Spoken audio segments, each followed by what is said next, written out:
Hello everyone, welcome to CPC academy. तो CPC academy में आपका स्वागत है। हम बात कर रहे हैं, आज हमारी अग्निवीर की क्लास नंबर 2 है और हमने क्लास फर्स्ट कर ली थी। अगर आपने क्लास फर्स्ट नहीं देखी है तो आप पहले क्लास फर्स्ट देखें, देन हमारी क्लास नंबर 2 देखें, ठीक।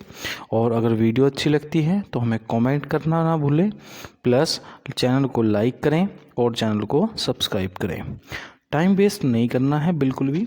तो आज हम क्या पढ़ने वाले हैं, उनकी हम बातें करने वाले हैं आपसे। चलो देखो, आज जो हम पढ़ने वाले हैं वो पढ़ने वाले हैं रेशियो। क्या पढ़ने वाले हैं? रेशियो। देखो, रेशियो का एक क्वेश्चन अग्निवीर के, चाहे वो जीडी हो, ट्रेडमैन हो, ठीक है, चाहे क्लर्क का पेपर हो, उसमें आना होता है।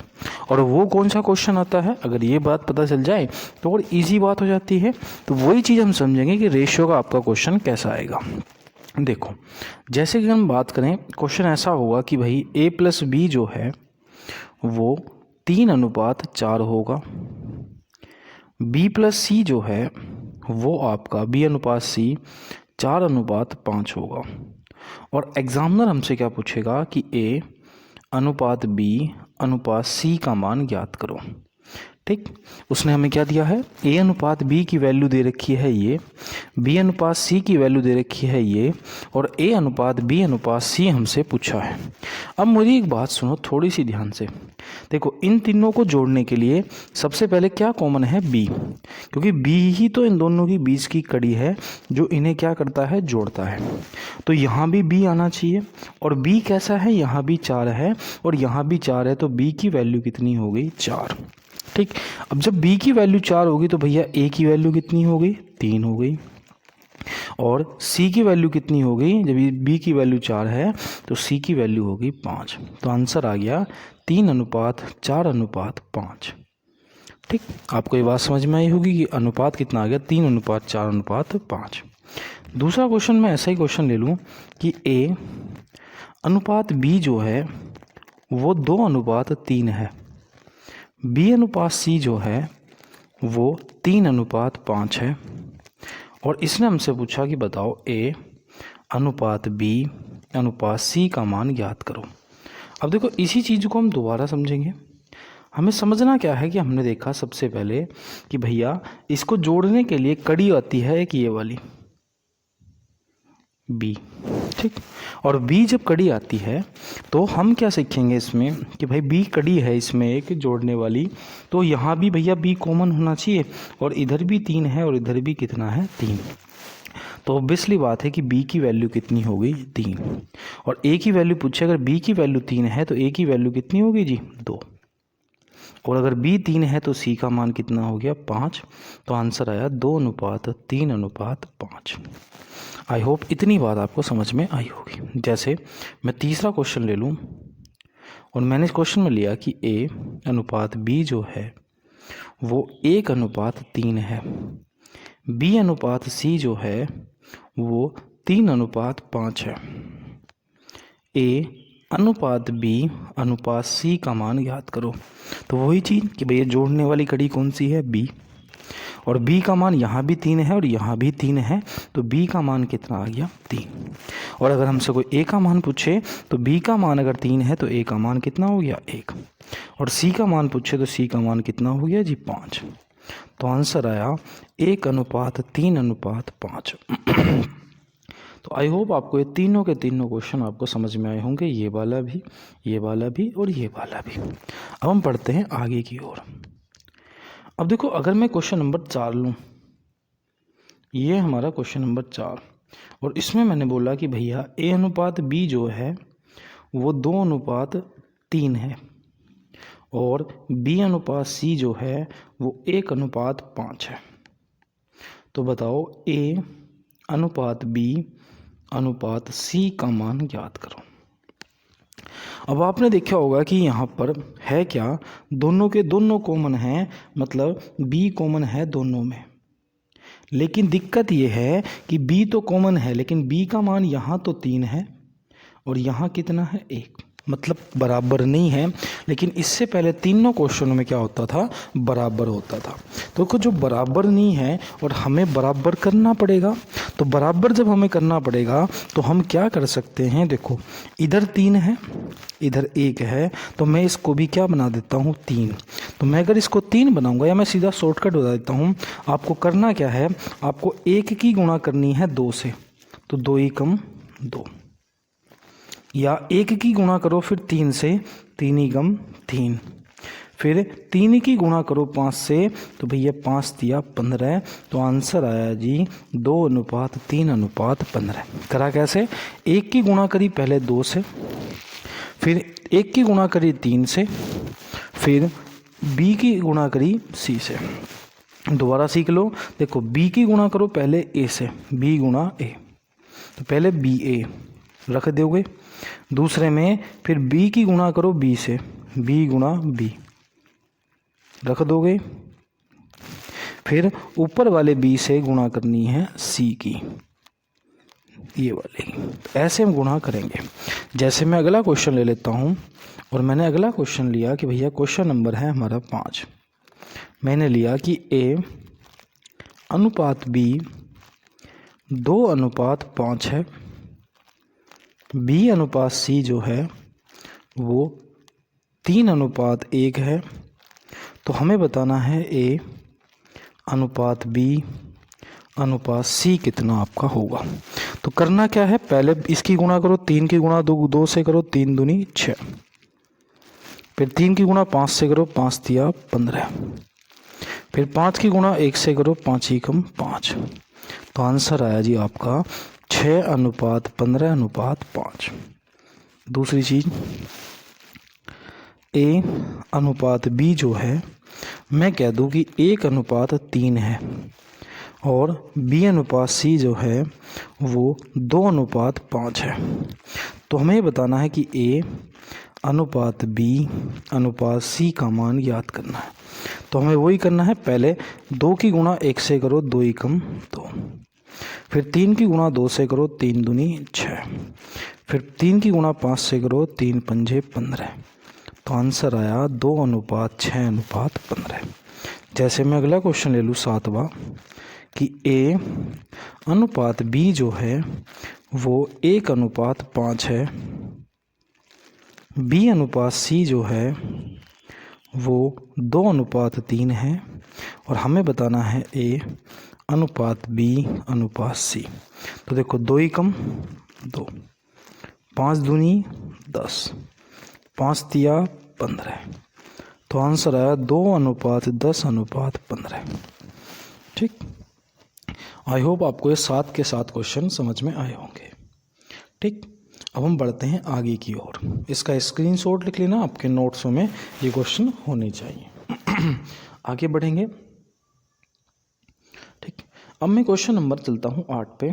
तो क्वेश्चन नंबर अगर मैं 8 की बात करूँ, तो जैसे ये क्वेश्चन आया कि 2a बराबर 3b बराबर 4c, और इसने हमसे पूछा कि a अनुपात b अनुपात c का मान याद करो।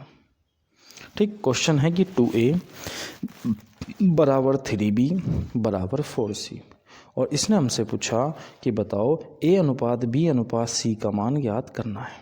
ठीक, तो देखो हम कैसे याद करेंगे। सबसे पहली चीज़, मैं सीधा आपको इसका भी शॉर्ट ट्रिक बताऊंगा कि कैसे आप इस चीज़ को सॉल्व कर सकते हो। ठीक, तो अगर सिंपल सी बात है कि भैया अगर आपको ये क्वेश्चन करना है, ठीक, सिंपल तरीके से, तो देखो पहले a का मान निकालना है। तो इस a को 2 को भूल जाओ। देखो 4 की गुणा 3 से कर दो, 4 दिया कितना हो गया जी 12, a की वैल्यू आ गई 12। अब देखो b का मान निकालना है, तो b की 3 को भूल जाओ, 4 की गुणा 2 से कर दो, 4 दूनी कितना हो गया जी 8।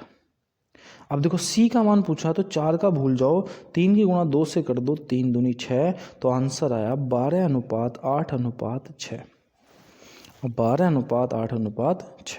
ठीक, जैसे मैं और ले लेता हूँ, मैंने पूछा कि 2a बराबर 3b बराबर 5c। ठीक, और इसने हमसे पूछा कि बताओ a अनुपात b अनुपात सी का मान ज्ञात करो। तो देखो हमें क्या करना है, सबसे पहले ए का मान निकालना है, तो इसको भूल जाओ 2 को, 5 की गुणा 3 से कर दो, बाकी की गुणा कर दो, तो 5 दिया कितना हो गया जी 15, ए की वैल्यू। फिर इसने पूछा बी का मान, तो 3 को भूल जाओ, फिर 5 की गुणा 2 से कर दो, 5 दूनी 10। फिर इसने पूछा हमसे कि सी की वैल्यू, तो 5 को भूल जाओ, 3 की गुणा 2 से कर दो, 3 दूनी 6, तो आंसर आया 15:10:6। क्वेश्चन नंबर 10 मैं बोल दूंगा ए बराबर 2b बराबर 3c, और इसने हमसे पूछा ए अनुपात b अनुपात c का मान। अब देखो ए का मान पूछा तो ए को भूल जाओ, कुछ है भी नहीं वैसे भी, 3 की गुणा 2 से कर दो, 3 दूनी 6। बी का मान पूछा तो भैया बी को 2 को भूल जाओ, सी की गुणा 3 से 1 से कर दो, 3 एकम 3। अब इसने सी का मान पूछा कि भाई सी का पूछा, 3 को भूल जाओ, 2 गुणा 1 कर दो, 2 एकम 2, तो आंसर आया 6:3:2, 6:3:2। इतना हमारा आंसर आपका आया है। ठीक, तो ये 10 के 10 क्वेश्चन आपको समझ में आए होंगे। अब बढ़ते हैं हम थोड़ा सा आगे की ओर। ठीक, क्वेश्चन नंबर हम लेते हैं 10वां 11वां क्वेश्चन। क्वेश्चन ये है कि भाई 64/36 का मध्यानुपाती ज्ञात करो। मध्यानुपाती ज्ञात करो। 64 और 36 का मध्यानुपाती ज्ञात करो। क्वेश्चन है कि 64 और 36 का मध्यानुपाती ज्ञात करो। अब देखो अगर तुमसे मध्यानुपाती ज्ञात करने को आए कि भाई मध्यानुपाती निकालना है, तो कैसे निकाल लोगे? अंडररूट कर दोगे a गुणा b। अब देखो इसकी वैल्यू रखोगे a, इसकी वैल्यू रखोगे b, तो अंडररूट हो जाएगा 64 गुणा 36। अब देखो 64 को जो बाहर निकाल लोगे तो कितना आएगा जी 8। 36 किसका होता है 6, तो इसका मध्यानुपाती आया 8 छंग 48, तो आंसर कितना आया जी 48। बात समझ में आई? मध्यानुपाती कैसे निकालता है? Under root A B, under root A B. तो भैया ए की वैल्यू 64, बी की वैल्यू 36।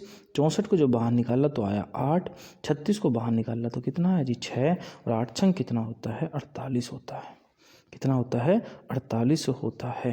ठीक, अब जैसे मैं 2 क्वेश्चन और ले लूँ, मैं इसको थोड़ा सा नई क्वेश्चन लिखने की बजाय मैं इसको यहीं मॉडिफाई कर देता हूँ।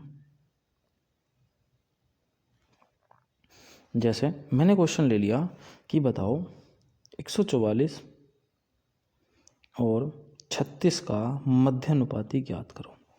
तो देखो 144 और 36 का तो सिंपल सी बात है, ए की वैल्यू 144, बी की वैल्यू 36, तो 144 गुणा 36, तो 144 किसका स्क्वायर होता है 12 का स्क्वायर होता है, और 36 किसका होता है 6 का, 12 छंग होता है 72, तो आंसर कितना आया जी 72।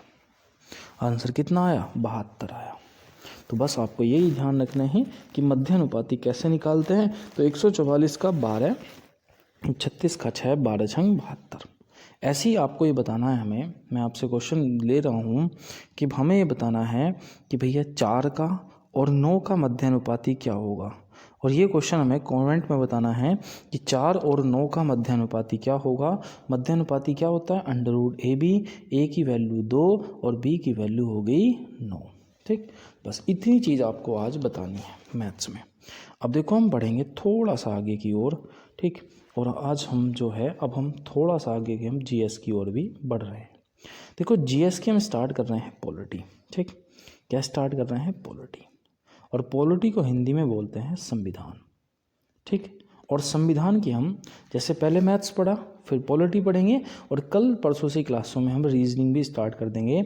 मतलब ये प्रॉपर क्लास होया करेंगी जिसमें आपको मैथ्स मिला करेगा, जीएस मिले करेगी, साइंस वगैरह, और रीजनिंग मिला करेगी, सारी चीज़ें मिले करेंगी आपको। और हमें ध्यान किस पे देना है? जीएस पे अधिकतर देना है, क्योंकि 60 नंबर की आपकी क्या है जीएस है। ठीक, चलो अब बढ़ते हैं हम आगे की ओर। ठीक। तो जीएस में देखो आपको करना क्या है, सबसे पहली चीज़ तो आपको यही ध्यान रखनी है कि जीएस को हम कैसे पढ़ सकते हैं। तो जीएस को पढ़ने का सबसे तरीका है कि भैया लिखो और लिखने के बाद जो है इसको समझने की कोशिश आपका करना। ठीक। वैसे तो मैंने आपको बहुत प्यार से तरीके से समझाया है और इतने प्यार तरीके से समझाया है कि आपको झट समझ में आ जाएगा। देखो तो हम पॉलिटी स्टार्ट हम कर रहे हैं और पॉलिटी की जो हमारी क्लास है, वैसे भी तो क्लास नंबर तो आपकी 2 है, लेकिन ये हमारी क्लास नंबर कैसी है, फर्स्ट है।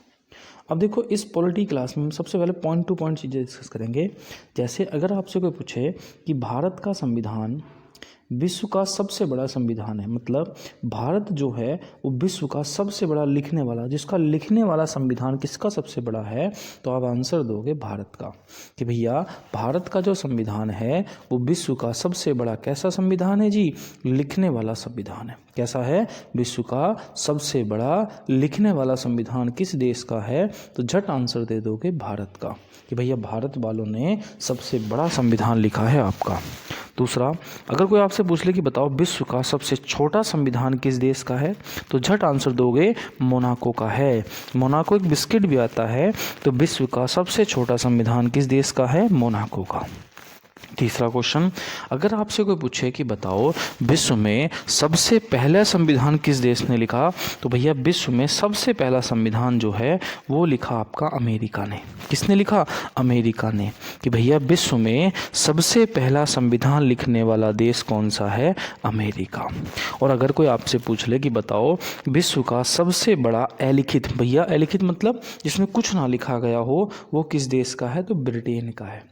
तो विश्व का सबसे बड़ा संविधान अब हमारे देश का है, सबसे छोटा मोनाको का है, सबसे पहले संविधान लिखा अमेरिका ने, और अलिखित संविधान किसका है, ग्रेट ब्रिटेन का। चलो बढ़ते हैं आगे की ओर। ये तो हम समझ ले कि भैया किसका बड़ा है किसका छोटा है। अब देखो अगर मैं आपसे देखूं कि भैया हमारे संविधान की जो स्टार्टिंग हुई थी बनने की, वो एक मिशन आया था, जिस मिशन का नाम था कैबिनेट मिशन। क्या मिशन था, कैबिनेट मिशन। कैबिनेट मिशन जो आया, तो कैबिनेट मिशन में 3 सदस्य थे। कितने सदस्य थे, 3। और इन तीनों के अगर तुम्हें नाम याद रखने हैं तो नाम याद रख सकते हो कैसे, तो नाम याद रख सकते हो KL याद करके। क्या रख सकते हो, KAL।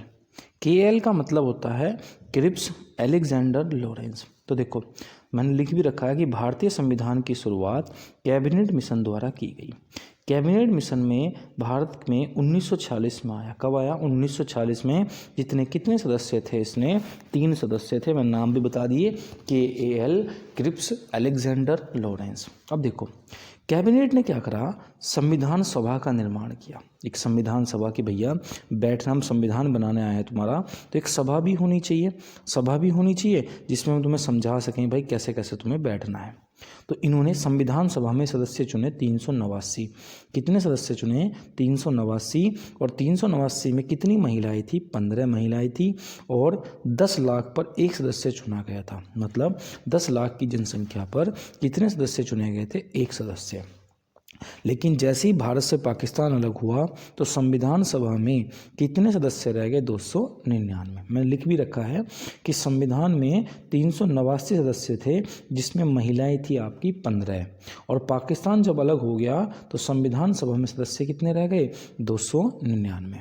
अब देखो संविधान का निर्माता कहते हैं डॉक्टर भीमराव अंबेडकर को, ठीक। और डॉक्टर भीमराव अंबेडकर जो हैं संविधान सभा में चुने गए थे पश्चिम बंगाल से। लेकिन जब वो पश्चिम बंगाल जो था कहाँ चला गया, पाकिस्तान में, तो ये दोबारा चुने गए आपके कहाँ से, महाराष्ट्र से चुने गए थे। कहाँ से चुने गए थे, महाराष्ट्र से, ठीक। इतनी बात आपको ध्यान में रखनी है। चलो अब देखो अगर हम देखें कि अगर कोई आपसे पूछे कि बताओ भैया संविधान जो बना इसकी, अब जब बैठक बन गई, सारे सदस्य चुने गए, तो कितने कितने सदस्य थे। तो देखो संविधान सभा की पहली बैठक हुई थी 9 दिसंबर 1946 को। कब हुई, 9 दिसंबर 1946 को संविधान सभा की पहली बैठक हुई। और संविधान सभा की दूसरी बैठक हुई 11 दिसंबर 1946 को, मतलब ठीक 2 दिन बाद। 9 दिसंबर को स्टार्ट हो गई और 11 को दूसरी हुई, फिर 2 दिन बाद 13 को तीसरी हुई। अब देखो, संविधान सभा में बहुत बार पूछा गया है कि संविधान सभा का अस्थायी अध्यक्ष कौन था। तो संविधान सभा का अस्थायी अध्यक्ष था सचिदानंद सिन्हा। कौन था? संविधान सभा का अस्थायी अध्यक्ष कौन था जी? सचिदानंद सिन्हा था। और संविधान सभा का स्थायी अध्यक्ष कौन था? डॉक्टर राजेंद्र प्रसाद। संविधान सभा का स्थायी अध्यक्ष था डॉक्टर राजेंद्र प्रसाद। संविधान सभा का संवैधानिक सलाहकार बनाया गया BN राव को। मतलब अस्थायी अध्यक्ष बनाया गया सचिदानंद सिन्हा को, स्थायी अध्यक्ष बनाया गया राजेंद्र प्रसाद को, संवैधानिक सलाहकार बनाया गया BN राव को। हमने अपना संविधान अपना लिया था 26 नवंबर 1949 को और हमने अपना संविधान लागू किया 26 जनवरी 1950 को। और हमारे संविधान को बनने में कितना समय लग गया? 2 वर्ष लगे, 11 माह लगे, 18 दिन। मतलब हमारा संविधान पूरा का पूरा जो हमारी किताब है वो कितने दिन में तैयार हो गई थी? 2 वर्ष 11 माह 18 दिन में वो बन के तैयार हो गई थी। बस इतनी चीज़ आपको ध्यान रखनी है कि पहली बैठक 9 दिसंबर 1946 को, दूसरी 11 दिसंबर को, अस्थायी अध्यक्ष सचिदानंद सिन्हा, स्थायी राजेंद्र प्रसाद, संवैधानिक सलाहकार BN राव। संविधान कब अपनाया गया? तो भैया अपनाया गया 26 नवंबर को। लागू कब किया? 26 जनवरी 1950 को। कितना समय लगा? 2 वर्ष 11 माह 18 दिन। ठीक, चलो हम बढ़ते हैं अब आगे की ओर। अब देखो, आगे की ओर बढ़ेंगे तो सबसे पहली चीज़ हमें क्या है? जो हमारा संविधान है, ठीक, इसमें बहुत सारी चीज़ें आपको ध्यान में रखनी है। जैसे हमारा संविधान जो है, हमने देखा कि विश्व का सबसे बड़ा लिखित संविधान है। विश्व का सबसे बड़ा लिखित संविधान किस देश का है? तो भैया हमारे देश का संविधान जो है वो विश्व का सबसे बड़ा लिखित संविधान है। विश्व का सबसे बड़ा लिखित संविधान किस देश का है? हमारे देश का। क्यों? क्योंकि भैया इसमें 22 तो भाग हैं, 395 अनुच्छेद हैं, 8 अनुसूचियाँ हैं। मतलब जब हमने संविधान हमारा तैयार हो गया था, मतलब जब हमारा संविधान जो था बनकर तैयार हो गया था 26 नवंबर को, तब इसमें 22 भाग थे, 395 अनुच्छेद थे और 8 अनुसूचियाँ थी। लेकिन वर्तमान में अगर कोई आपसे पूछे कि भारतीय संविधान में कितने भाग हैं, तो भैया 22 ही भाग हैं।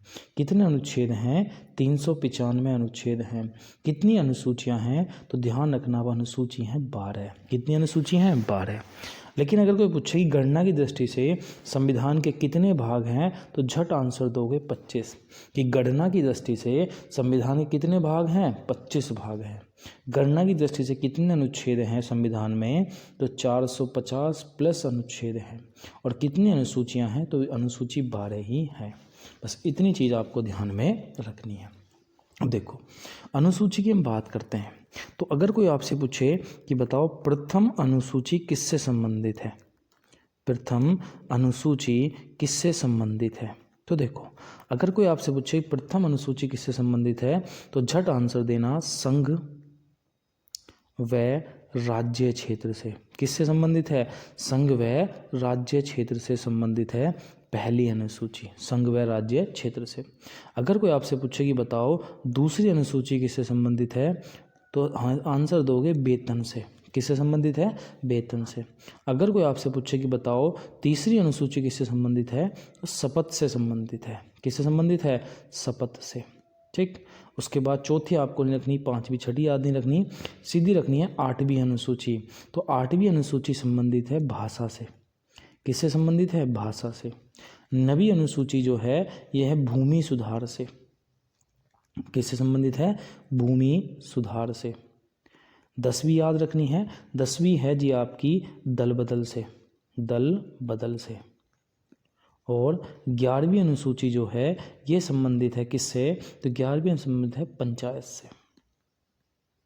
ठीक, तो ये वाली बात आपको ध्यान रखनी है कि पहली अनुसूची संबंधित है संघ राज्य क्षेत्र से, दूसरी है वेतन से, तीसरी है शपथ से, चौथी है भाषा से, 5वीं है भूमि सुधार, तो 9वीं है भूमि सुधार से, 10वीं दल बदल से और 11वीं किससे है? पंचायतों से संबंधित है। ठीक, अगर आपसे कोई पूछे कि संविधान के भागों के बारे में कि कौन सा भाग किससे संबंधित है, तो कैसे बताओगे कि भैया भाग 2 जो है, इम्पोर्टेंट कि भाग 2 जो है इसमें है नागरिकता। कि भाई किसमें बताया गया है? नागरिकता के बारे में बताया गया है।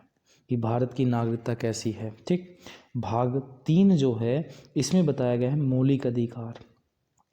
क्या दिए गए हैं? मौलिक अधिकार। तो भाग 3 में बताया गया है मौलिक अधिकार के बारे में। फिर आता है भाग 4। भाग 4 में बताया गया है आपका किसमें? राज्य के नीति निर्देशक तत्व। राज्य के नीति निर्देशक तत्व। निर्देशक तत्व भाग 4 में किसके बारे में बताया गया है? राज्य के नीति निर्देशक तत्व। भाग 4 कै, इसमें दिए गए हैं मौलिक कर्तव्य। क्या दिए गए हैं? मौलिक कर्तव्य। ठीक, क्या क्या व्यक्ति के कर्तव्य होते हैं? तो भाग 4 कै में दिए गए हैं। फिर आता है भाग 9, और भाग 9 में दिया गया है आपका पंचायत। ठीक, फिर आता है आपको ध्यान रखना है भाग 15, इसमें दिया गया है निर्वाचन। ठीक, उसके बाद बस इतने भाग आपको याद रखने हैं कि भाग 2 किससे संबंधित है? नागरिकता से। भाग 3 है मौलिक अधिकार से। भाग 4 है राज्य के नीति निर्देशक तत्व से। भाग 4 क्या है? मौलिक कर्तव्य से। भाग 9 है पंचायतों से। भाग 15 है निर्वाचन से। बस इतनी चीज़ आपको ध्यान रखनी है। आज इतना ही रखेंगे थोड़ा सा, बाकी कल की वीडियो में मिलेंगे। वीडियो कंटिन्यूसली आएंगी तो वीडियो को, चैनल को सब्सक्राइब करना, वीडियो को लाइक करना ना भूलें और वीडियो को शेयर करना आपका ना भूलें। मिलते हैं नेक्स्ट वीडियो में, तब तक के लिए जय हिंद जय भारत दोस्तों।